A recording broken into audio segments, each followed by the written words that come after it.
Hello, class. This is Steve Shea coming to you from Alexandria, Virginia.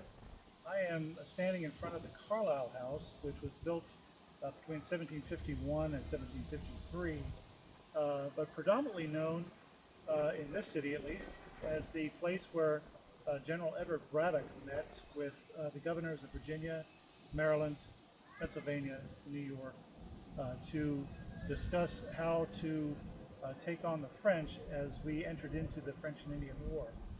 The British had sent over General Braddock to be the commander-in-chief of all forces in North America.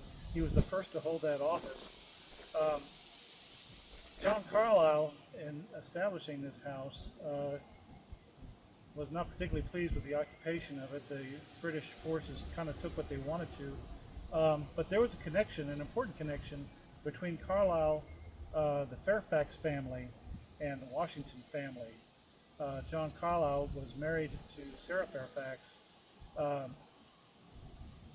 She was sister-in-law to Anne Fairfax, the wife of Lawrence Washington, George's brother, and the sister-in-law also to Sally Fairfax, who was the wife of Lord Fairfax, who lived in Belvoir Manor, now Fort Belvoir, Virginia. So these three families were connected by this, and Washington took advantage of this connection to become the senior colonial officer to support General Braddock as he led his expedition of about 2,000 men from here in Alexandria in 1755 to Fort Duquesne, which is now known as Pittsburgh. It was a defeat for the British, but notable for several things. One, the assumption of command of the British forces by Colonel Washington, who acquitted himself well. Interestingly enough, he fought with, alongside of, Thomas Gage, who would later be his opponent during the War for Independence. Gage would at that time assume the office of Commander-in-Chief of British North America.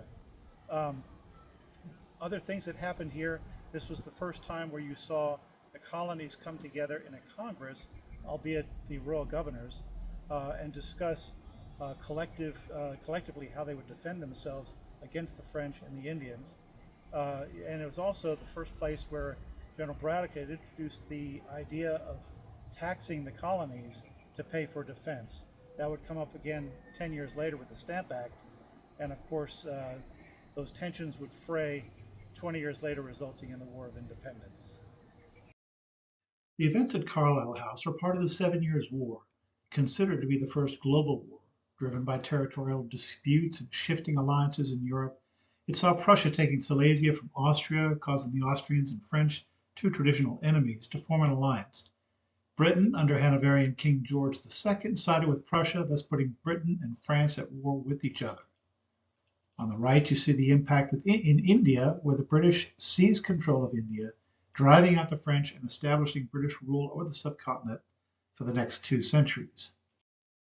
In the Caribbean, the British oust the French from numerous islands, including Guadeloupe, which they will eventually give back in exchange for Canada.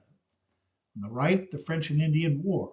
Braddock's expedition, while a failure, would lead to a string of victories that would result in British dominance in North America. Braddock wasn't the first, though. A year prior, in 1754, Lieutenant Colonel George Washington led the Virginia militia to successfully challenge the French presence, providing the spark for the French and Indian War. His familiarity with the territory led to the decision to include him in the Braddock expedition.